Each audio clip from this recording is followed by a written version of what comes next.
ठीक है फ्रेंड्स। तो आज के देखिए इस वीडियो में चक्रवात और प्रतिचक्रवात की हम बात करेंगे। तो कौन कौन से देखिए सेक्शन हम कवर करेंगे वो मैं आपको पहले बता देता हूँ। देखिए हवा के कैरेक्टरिस्टिक सबसे पहले हम डिस्कस करेंगे। उसके बाद में चक्रवात क्या होता है और इसकी उत्पत्ति कैसे होती है इस चीज़ को हम समझेंगे। चक्रवात के प्रकारों को हम देखेंगे। विभिन्न प्रकार के चक्रवातों को देखिए विश्व में किस नाम से जाना जाता है उसकी हम बात करेंगे। साथ ही हम बात करेंगे प्रतिचक्रवात एंटी साइक्लोन क्या होता है और लास्ट में एक very important question answer test भी लगाएंगे। ठीक है, जो लास्ट ईयर एग्जाम में क्वेश्चन पूछे गए हैं इस टॉपिक से वो सारे क्वेश्चन जो है हम लास्ट में सॉल्व करेंगे। फ्रेंड्स जितना मैं आपको बता रहा हूँ अगर आप उतना ध्यान से पढ़ लेते हैं तो 100% अगर एग्जाम में इस टॉपिक से क्वेश्चन बनेगा तो आप इजीली क्वेश्चन जो है वो सही टिक करके आएंगे। तो ध्यान से वीडियो देखिएगा।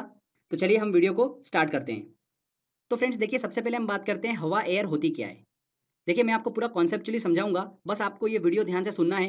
ज़्यादा आपको याद करने की जरूरत नहीं है, एक बार बस ये वीडियो देख लोगे आपको बहुत ईजी तरीके से टॉपिक समझ में आ जाएगा। तो हवा विंड होती क्या है? मिक्सचर ऑफ गैसेस को क्या बोलते हैं? हम हवा बोलते हैं। गैसों के मिश्रण को ही हवा कहा जाता है।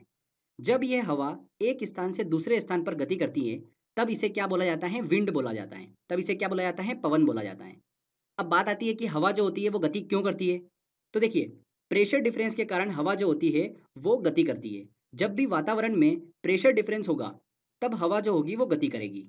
अब एक चीज़ ध्यान रखिएगा, वायु मतलब हवा का एक नियम होता है कि वायु हमेशा हाई प्रेशर से लो प्रेशर की ओर गति करती है।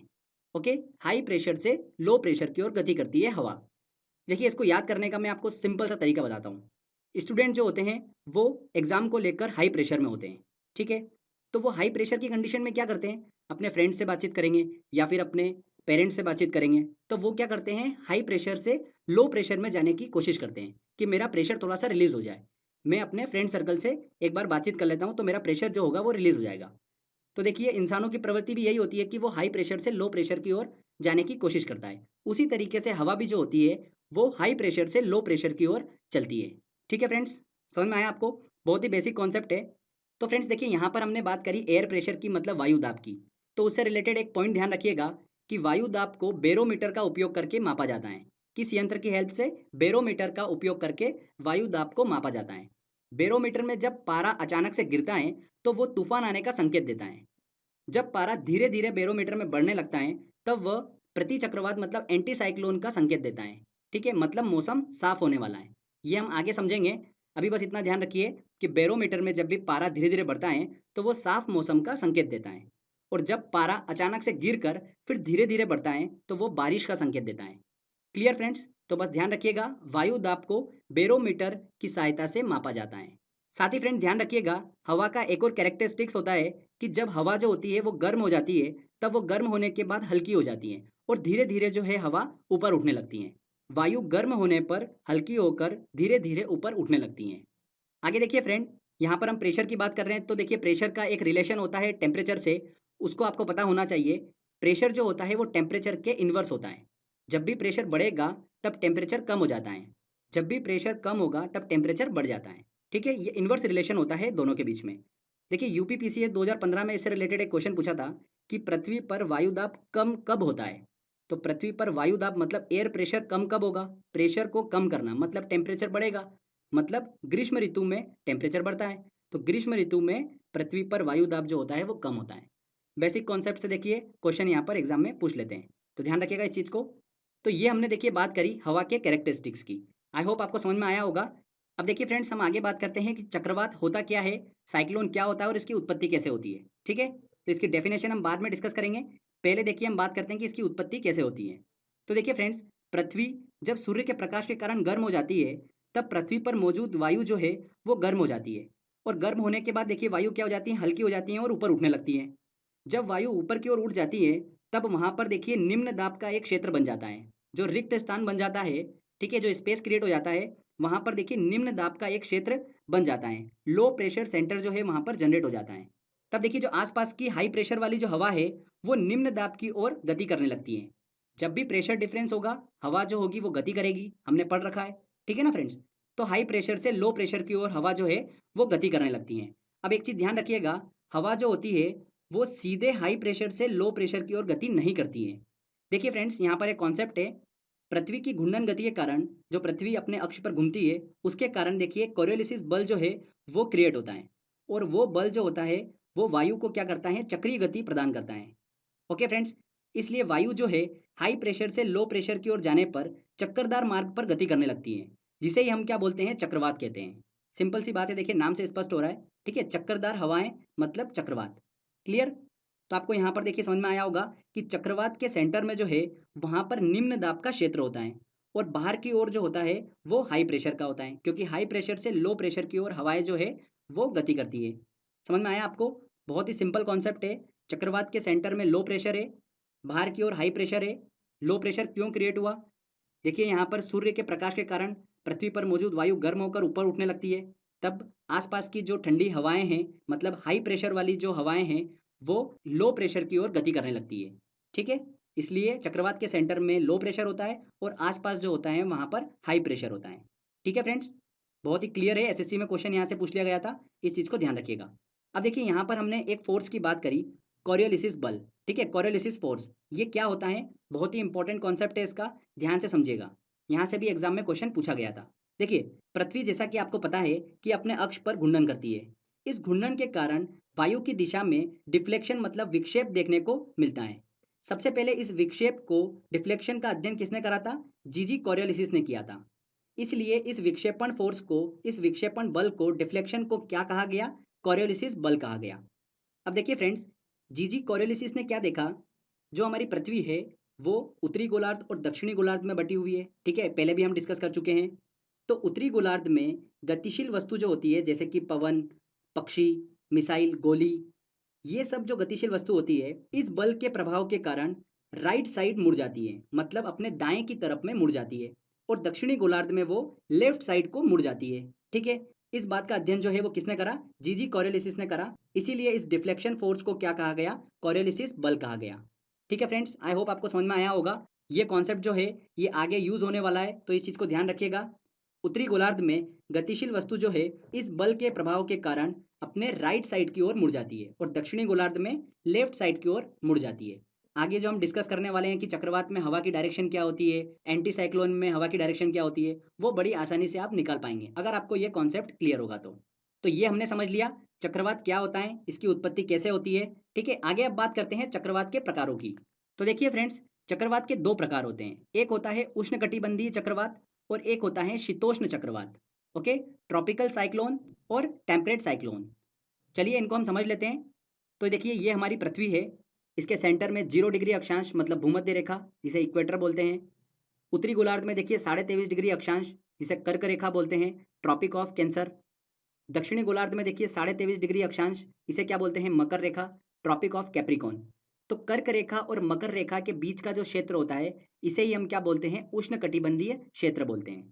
ठीक है, अब देखिए फ्रेंड्स, उत्तरी गोलार्ध और दक्षिणी गोलार्ध में 23.5 डिग्री से लेकर 66.5 डिग्री तक जो क्षेत्र होता है उसे हम क्या बोलते हैं? शीतोष्ण कटिबंधीय क्षेत्र बोलते हैं। ओके, और देखिए फ्रेंड्स, 66.5 डिग्री से लेकर ध्रुव तक का जो एरिया होता है उसे हम क्या बोलते हैं? शीत कटिबंधीय क्षेत्र बोलते हैं। ठीक है फ्रेंड्स, पोल तक का जो एरिया होता है उसे हम क्या बोलते हैं?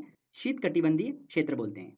अब देखिए, उष्ण कटिबंधीय चक्रवात और शीतोष्ण कटिबंधीय चक्रवात किसे बोलेंगे? बहुत ही सिंपल है, वे चक्रवात जो कर्क रेखा और मकर रेखा के बीच में मतलब उष्ण कटिबंधीय क्षेत्र में पैदा होते हैं उसे क्या बोलते हैं? हम उष्ण कटिबंधीय चक्रवात कहते हैं। 35 डिग्री से लेकर 65 डिग्री अक्षांशों के बीच आने वाले चक्रवातों को क्या बोलते हैं? शीतोष्ण कटिबंधीय चक्रवात कहते हैं। बहुत ही सिंपल है, शीतोष्ण कटिबंधीय क्षेत्र में आने वाले चक्रवातों को क्या बोलते हैं? शीतोष्ण कटिबंधीय चक्रवात कहते हैं। 35 डिग्री से लेकर 65 डिग्री अक्षांशों के बीच में। ठीक है, उत्तरी गोलार्ध और दक्षिणी गोलार्ध दोनों में। आगे देखिए फ्रेंड्स, हम बात करते हैं कि चक्रवात के दौरान वायु की दिशा जो होती है वो क्या होती है। यहाँ से भी एग्जाम में देखिए क्वेश्चन बन जाता है, काफ़ी इंपॉर्टेंट है। यहाँ पर देखिए जो मैंने आपको कॉन्सेप्ट बताया था कोरियोलिसिस बल का, वो यहाँ पर यूज होने वाला है। जीजी कोरियोलिसिस ने देखिए क्या बोला था कि जब भी हवा उत्तरी गोलार्ध में हाई प्रेशर से लो प्रेशर की ओर गति करती है तो वो अपने राइट साइड मतलब दाएं तरफ की ओर मुड़ जाती है। ठीक है फ्रेंड्स, मतलब उसमें डिफ्लेक्शन देखा जाता है राइट साइड की ओर। तो देखिए यहाँ पर राइट साइड की ओर हवा जो होती है वो मुड़ जाती है। अब देखिए इस सर्कल को आप पूरा करिए, तो देखिए ये क्या बना यहाँ पर? घड़ी की सुई के विपरीत डायरेक्शन में, मतलब उत्तरी गोलार्ध में चक्रवात के दौरान हवा की जो डायरेक्शन होगी वो घड़ी की सुई के विपरीत होती है। समझ में आया आपको? ऐसे ही देखिए दक्षिणी गोलार्ध में बात करते हैं, कोरियोलिसिस बल के कारण हवा जो होती है वो लेफ्ट की ओर मुड़ जाती है। ठीक है, हाई प्रेशर से लो प्रेशर की तरफ चक्रवात के दौरान हवा जब जाती है तब वो सीधे जाने की बजाय अपने लेफ्ट की ओर थोड़ा सा मुड़ जाती है, उसमें लेफ्ट की ओर विक्षेपण देखने को मिलता है। तो देखिए फ्रेंड्स, अब इस सर्कल को आप कंप्लीट करिए, तो घड़ी की सुई के देखिए दिशा में ये हमारा कंप्लीट होता है। मतलब दक्षिणी गोलार्ध में चक्रवात के दौरान हवा की जो डायरेक्शन होगी घड़ी के सुई के अनुकूल होगी। क्लियर? बहुत ही इंपॉर्टेंट है ये। आई होप आपको समझ में आया होगा। कुछ भी डायरेक्शन आपको याद करने की ज़रूरत नहीं है। अगर आपको बेसिक कॉन्सेप्ट पता है कोरियोलिसिस बल का, तो आप बहुत ही आसानी से निकाल पाएंगे। आगे फ्रेंड्स हम बात करते हैं विश्व के प्रमुख चक्रवातों के नाम की। तो देखिए फ्रेंड्स, भारत के आसपास समुद्री क्षेत्र में जो चक्रवात आते हैं उसे क्या बोलते हैं हम? साइक्लोन, मतलब नॉर्मली चक्रवात के नाम से जानते हैं। ऑस्ट्रेलिया के देखिए उत्तर पश्चिमी क्षेत्र में जो चक्रवात आते हैं उसे क्या बोला जाता है? विली विली के नाम से जाना जाता है। किस नाम से? विली विली के नाम से जाना जाता है। वेरी वेरी इंपॉर्टेंट है। चीन और जापान के देखिए पास समुद्री क्षेत्र में जो चक्रवात आता है उसे क्या बोलते हैं? टाइफून के नाम से जाना जाता है। किस नाम से जाना जाता है? टाइफून के नाम से जाना जाता है। अब देखिए फ्रेंड्स, आगे हम एक और चक्रवात पढ़ने वाले हैं, टॉर्नेडो और टाइफून। इसमें देखिए स्टूडेंट जो है वो अक्सर कंफ्यूज जाते हैं। तो टाइफून को लेकर मैं आपको एक ट्रिक बता देता हूँ। ऐसा ध्यान रखिएगा कि जापान और चीन में आपने देखा होगा कि बहुत सारे बिजनेसमैन रहते हैं। ठीक है, बिजनेस करते हैं। चाइना जो है पूरा भारत में बिजनेस करता है। तो देखा होगा आपने बिजनेसमैन को, वो अक्सर टाई लगा के रखते हैं। तो देखिए फ्रेंड, टाई कौन लगाता है? चाइना में बिजनेसमैन लगाते हैं। तो बस टाई से क्या बन जाएगा? टाइफून। टाई जहाँ पर भी वर्ड आएगा आपके दिमाग में चाइना आ जाएगा, तो आप कभी भी गलत आंसर नहीं टिक करके आएंगे। तो चीन के पास समुद्री क्षेत्र में जो चक्रवात आता है उसे क्या बोलते हैं? टाइफून के नाम से जाना जाता है। आगे देखिए फ्रेंड्स, यूएसए के मैदानी क्षेत्र से जो ठंडी हवा उठती है और मेक्सिको की खाड़ी से जो गर्म हवा निकलती है, वो आपस में टकराती है। तो उससे भयंकर चक्रवात का निर्माण होता है। उसे क्या बोलते हैं? टॉर्नेडो बोलते हैं। और टॉर्नेडो जो है वो कैरिबियन सागर में देखने को मिलता है। ठीक है फ्रेंड्स, जब ये टॉर्नेडो मैदानी भाग में इंटर कर जाता है तब इसे क्या बोलते हैं? टॉर्नेडो एली बोलते हैं। देखिए, चक्रवात जब समुद्री भाग में है तब उसे वहाँ पर टॉर्नेडो बोलते हैं, पर जैसे ही मैदानी भाग में इंटर कर जाता है तब उसे टॉर्नेडो एली के नाम से जाना जाता है। टॉर्नेडो एली जो है वो मुख्यतः मिसिसिपी मिसौरी मैदानी क्षेत्र में जो है वो देखने को मिलता है। ठीक है फ्रेंड्स, इस चीज़ को ध्यान रखिएगा। एक और इम्पॉर्टेंट चीज़, टॉर्नेडो जो है वो दुनिया का सबसे खतरनाक चक्रवात है। सबसे खतरनाक चक्रवात कौन सा है? टॉर्नेडो है। इसकी तीव्रता जो है वो फुजीटा स्केल का उपयोग करके मापी जाती है। फुजीटा स्केल का उपयोग करके मापी जाती है टॉर्नेडो की तीव्रता। राइट? आगे देखिए फ्रेंड, हम बात करते हैं हरिकेन चक्रवात की। तो ये अटलांटिक सागर में देखने को मिलता है। मैक्सिको, फ्लोरिडा, वेस्ट इंडीज़ के तटीय क्षेत्रों में नॉर्मली हरिकेन चक्रवात जो है वो देखने को मिलता है। तो फ्रेंड्स, ये नाम जरूर ध्यान रखिएगा आप। एक और इम्पॉर्टेंट चीज़, हरिकेन की जो तीव्रता है वो सेफिर सिम्पसन स्केल से मापी जाती है। किससे मापी जाती है? सेफिर सिम्पसन स्केल से। ओके। हरिकेन प्रायः 1 जून से लेकर 30 नवंबर तक देखने को मिलते हैं। तो फ्रेंड्स, ये देखिए विश्व के प्रमुख चक्रवातों के नाम हमने डिस्कस करे कि चक्रवातों को किस एरिया में किस नाम से जाना जाता है। ओके। आगे बात करते हैं फ्रेंड्स हम प्रति चक्रवात मतलब एंटी साइक्लोन की। बहुत ही सिंपल है, जैसा कि नाम से स्पष्ट है, साइक्लोन का उल्टा। मतलब देखिए, चक्रवात के सेंटर में हमने बात करी थी कि लो प्रेशर होता है और आसपास जो होता है वो हाई प्रेशर होता है।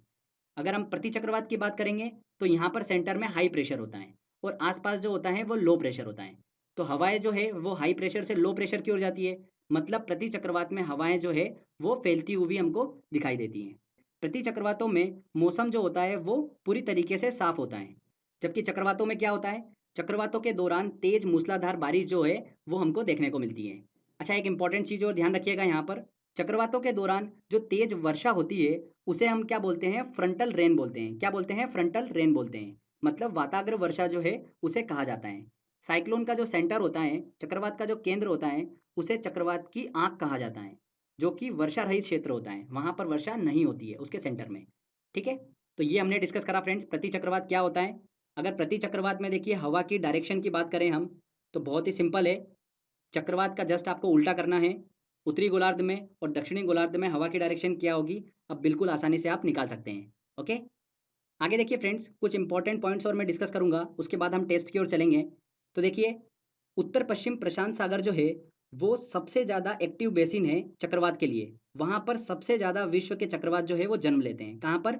उत्तर पश्चिम प्रशांत सागर में। इसके बाद देखिए, उष्णकटिबंधीय क्षेत्रों में जो दक्षिण अटलांटिक सागर है और दक्षिणी पूर्वी प्रशांत क्षेत्र है, इसमें चक्रवातों की उत्पत्ति नहीं होती है। क्यों नहीं होती है? तो ध्यान रखिएगा, सी की जो सरफेस होती है वो बहुत ही ज़्यादा ठंडी होती है। मतलब उसका टेम्परेचर जो होता है वो बहुत ज़्यादा कम होता है। मतलब प्रेशर यहाँ पर ज़्यादा होगा।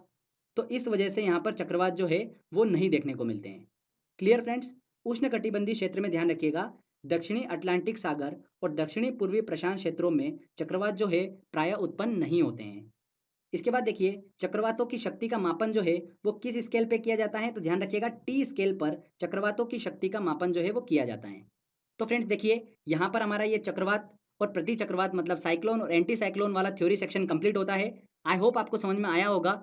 चलिए फ्रेंड अब हम टेस्ट की ओर चलते हैं और सारे इंपॉर्टेंट क्वेश्चन सॉल्व करते हैं जो लास्ट ईयर एग्जाम में क्वेश्चन पूछे गए और जो पूछे जा सकते हैं। तो चलिए टेस्ट की ओर चलते हैं। देखिए फ्रेंड्स हमारा पहला क्वेश्चन है, टॉर्नेडो बहुत प्रबल उष्णकटिबंधीय चक्रवात है। कहाँ का चक्रवात है? कैरेबियन सागर में टॉर्नेडो जो है वो देखने को मिलते हैं। A answer. संयुक्त राज्य अमेरिका यूएसए में निम्नलिखित में से किस क्षेत्र को टॉर्नेडो एली कहा जाता है? किसे कहा जाता है टॉर्नेडो एली? जब टॉर्नेडो जो है वो मैदानी क्षेत्र में इंटर कर जाते हैं तब टॉर्नेडो एली उन्हें कहा जाता है। साधारणतः देखिए टॉर्नेडो एली जो है वो कहाँ पर देखने को मिलते हैं? मिसिसिपी मैदानी क्षेत्र में टॉर्नेडो एली देखने को मिलते हैं। टाइफून नामक चक्रवात से निम्नलिखित में कौन सा क्षेत्र अधिक प्रभावित होता है? देखिए हमारी ट्रिक क्या थी दोस्तों, टाइफून। टाई कौन लगाता है? चाइना और जापान में जो बिजनेस करने वाले लोग होते हैं वो अक्सर टाई लगाते हैं। तो वही हमारी ट्रिक है, उसी के पास में टाइफून चक्रवात जो है वो देखने को मिलता है। चीन सागर जो है वहाँ पर अक्सर जो है टाइफून नामक चक्रवात देखने को मिलता है। B answer. निम्न मानकों में से हरिकेन की तीव्रता मापन के लिए किसका उपयोग किया जाता है? किसका उपयोग किया जाता है हरिकेन की तीव्रता मापने के लिए? सेफिर सिम्पसन मापक का उपयोग किया जाता है। बैरोमीटर में पारे के तल की अचानक गिरावट सूचक है। बैरोमीटर में पारे का अचानक गिरना तूफान आने का संकेत होता है। तो यहाँ पर देखिए बी आंसर हमारा सही होगा, तूफान आने का संकेत देता है। विली विली है, विली विली क्या है? उत्तर पश्चिम ऑस्ट्रेलिया का उष्णकटिबंधीय चक्रवात जो है उसे विली विली के नाम से जाना जाता है। उष्णकटिबंधीय अक्षांशों में दक्षिणी अटलांटिक और दक्षिणी पूर्वी प्रशांत क्षेत्रों में चक्रवात उत्पन्न नहीं होते हैं। इसका कारण है, इसका प्रमुख कारण क्या है? जो समुद्र के ऊपर की सरफेस होती है उसका टेम्परेचर बहुत कम होता है। ठीक है, समुद्री पृष्ठों के ताप जो होते हैं वो निम्न होते हैं, टेम्परेचर जो है वहाँ पर कम होता है। इस वजह से दक्षिणी अटलांटिक और दक्षिणी पूर्वी प्रशांत क्षेत्र में चक्रवात उत्पन्न नहीं होते हैं। निम्नलिखित में से कौन सा मापक टॉर्नेडो की तीव्रता के मापन हेतु प्रयोग में लाया जाता है? टॉर्नेडो की तीव्रता के मापन के लिए फुजिटा स्केल का उपयोग किया जाता है। B answer. प्रति चक्रवात में वायु की दिशा क्या होती है? देखिए इस तरीके से क्वेश्चन जो है एग्जाम में पूछ ले जाते हैं। तो बहुत ही सिंपल है, चक्रवात का जस्ट आपको उल्टा करना है। चक्रवात में देखिए वायु की डायरेक्शन निकालना मैंने आपको सिखाई थी। ये हमारी पृथ्वी है, ऊपर वाला उत्तरी गोलार्ध हो गया, नीचे वाला दक्षिणी गोलार्ध हो गया। तो उत्तरी गोलार्ध में देखिए वायु की जो दिशा थी मैंने आपको बताया था, कोई भी वस्तु अगर गति करती है तो वो राइट की ओर मुड़ जाती है। तो यहाँ पर देखिए ये राइट की ओर मुड़ गई, तो ये क्या हो गया फ्रेंड्स यहाँ पर एंटी क्लॉकवाइज, और यहाँ पर क्या होगा क्लॉकवाइज होगा। ये हो गया चक्रवात में, तो इसका जस्ट उल्टा कर दो आप, उत्तरी गोलार्ध में घड़ी की सुई की डायरेक्शन में। तो देखिए उत्तरी गोलार्ध में घड़ी के सुई के अनुकूल और दक्षिणी गोलार्ध में घड़ी की सुई के विपरीत। बी आंसर यहाँ पर सही होगा। ठीक है फ्रेंड्स, चलिए अगला क्वेश्चन लेते हैं। चक्रवात की उत्पत्ति कैसे होती है? चक्रवात की उत्पत्ति कैसे होती है? दो विभिन्न तापमान वाली वायु राशियां जब मिलती है तब उनके टकराने से चक्रवात की उत्पत्ति जो है वो होती है। B answer. चक्रवात में वायु की दिशा क्या होती है? तो चक्रवात में क्या होगी? अभी हमने डिस्कस करा, उत्तरी गोलार्ध में घड़ी के सुई के विपरीत और दक्षिणी गोलार्ध में घड़ी के सुई के अनुकूल। A answer. फ्रंटल वर्षा वाताग्र वर्षा किस कारण होती है? तो चक्रवात की गतिविधि के कारण जो वर्षा होती है उसे क्या बोलते हैं? फ्रंटल वर्षा बोलते हैं, फ्रंटल रेन कहा जाता है। ठीक है, तो यहाँ पर सी आंसर। टी स्केल पर निम्न में से किसका मापन किया जाता है? टी स्केल पर चक्रवातों की शक्ति का मापन किया जाता है। जापान चीन सागर में जो उष्णकटिबंधीय चक्रवात आते हैं उन्हें क्या कहा जाता है? जापान और चीन सागर में देखिए जो उष्णकटिबंधीय चक्रवात देखने को मिलते हैं उन्हें टाइफून कहा जाता है। टॉर्नेडो को लेकर कंफ्यूज मत होइएगा, टाइफून उन्हें कहा जाता है। प्रति चक्रवात एंटी साइक्लोन की विशेषता होती है, क्या होती है? स्वच्छ आसमान जो होता है वो एंटी साइक्लोन की विशेषता होती है। उच्च दबाव वाली हवाएं जो केंद्र से बाहर की ओर चलती है उन्हें क्या कहते हैं? क्या कहते हैं फ्रेंड्स? चक्रवात में देखिए सेंटर में लो प्रेशर होता है और बाहर जो होता है वो हाई प्रेशर होता है। तो चक्रवात में हाई प्रेशर से लो प्रेशर की ओर हवाएं चलती है, मतलब बाहर से केंद्र की ओर। और एंटी साइक्लोन में प्रति चक्रवात में सेंटर में हाई प्रेशर होता है और बाहर जो होता है वो लो प्रेशर होता है, तो केंद्र से बाहर की ओर हवाएं चलती है। ठीक है ना, तो केंद्र से बाहर की ओर हवाएं चलती है प्रति चक्रवात में। अगला देखिए, चक्रवात कब होता है? चक्रवात का निर्माण कब होगा? जब केंद्र में दाब निम्न होगा और चारों ओर दाब उच्च होगा, मतलब ए आंसर। जब केंद्र में निम्न दाब और चारों ओर उच्च दाब होता है तब चक्रवात का निर्माण होता है। टॉर्नेडो है, टॉर्नेडो क्या है? एक प्रकार का चक्रवात है। उसके केंद्र में क्या होगा? निम्न दाब होगा। तो एक अति निम्न दाब का केंद्र होता है टॉर्नेडो। B answer. प्रति चक्रवात में वायु दाब कहाँ अधिक होता है? एंटी साइक्लोन में जो एयर प्रेशर होता है वो कहाँ पर अधिक होगा? ऑब्वियस सी बात है, सेंटर में हाई प्रेशर होता है और बाहर जो होता है वो लो प्रेशर होता है। तो केंद्र में जो होता है वो प्रति चक्रवात में वायु दाब अधिक होता है। निम्नलिखित में कौन सर्वाधिक विनाशकारी होता है? सबसे खतरनाक चक्रवात किसे कहा जाता है? टॉर्नेडो को कहा जाता है। वायु दाब सबसे कम होता है। वायु दाब जो है वो सबसे कम कब होता है? मैंने आपको देखिए एक कॉन्सेप्ट बताया था, प्रेशर और टेम्परेचर के बीच में। ठीक है, जब भी प्रेशर बढ़ेगा तो टेम्परेचर कम हो जाता है। यहाँ पर क्या बोल रहा है वो? वायु दाब सबसे कम होता है, मतलब प्रेशर जो होगा वो कम होगा तो टेम्परेचर बढ़ेगा। मतलब टेम्परेचर कब बढ़ेगा? ग्रीष्म ऋतु में। तो ग्रीष्म ऋतु में वायु दाब जो है वो सबसे कम होता है। D answer. बेसिक कॉन्सेप्ट था। चलिए अगला क्वेश्चन लेते हैं। सूची 1 को सूची 2 से सुमेलित कीजिए। ऑस्ट्रेलिया में देखिए व्हीली व्हीली चक्रवात, चीन में कौन सा? टाइफून, भारत में देखिए कौन सा? चक्रवात, और यूएसए संयुक्त राज्य अमेरिका में कौन सा? हरिकेन। तो ये हो गया देखिए हमारा 2, 3, 4 और 1। तो यहाँ पर देखिए 2, 3, 4, 1, ए आंसर सही होगा। दक्षिणी गोलार्ध में पवन के बाईं ओर विचलन का क्या कारण होता है? दक्षिणी गोलार्ध में हवा जो होती है वो लेफ्ट साइड डिफ्लेक्ट हो जाती है, उसका क्या कारण होता है? क्या कारण होता है? कोरियोलिसिस बल, जो कि पृथ्वी के घूर्णन के कारण लगता है। तो यहाँ पर सी आंसर बिल्कुल सही होगा। तो देखिए यहाँ पर हमारा टेस्ट वाला सेक्शन कंप्लीट होता है। दोस्तों अगर एग्जाम में इस टॉपिक से क्वेश्चन आएगा तो आप 100% क्वेश्चन जो है वो सही करके आएंगे। तो आई होप आपको ये वीडियो काफ़ी पसंद आया होगा। अगर आपको ये वीडियो अच्छा लगा है तो प्लीज़ वीडियो को लाइक करिए, अपने फ्रेंड्स के साथ में जरूर शेयर करिए, और अगर आपने अभी तक चैनल को सब्सक्राइब नहीं करा है तो सब्सक्राइब भी कर लीजिए, क्योंकि इस तरीके के वीडियो जब भी मैं अपलोड करूँगा आपको उसका बेनिफिट मिलता रहेगा। तो फ्रेंड्स मिलते हैं अगले वीडियो में। जय हिंद, जय भारत।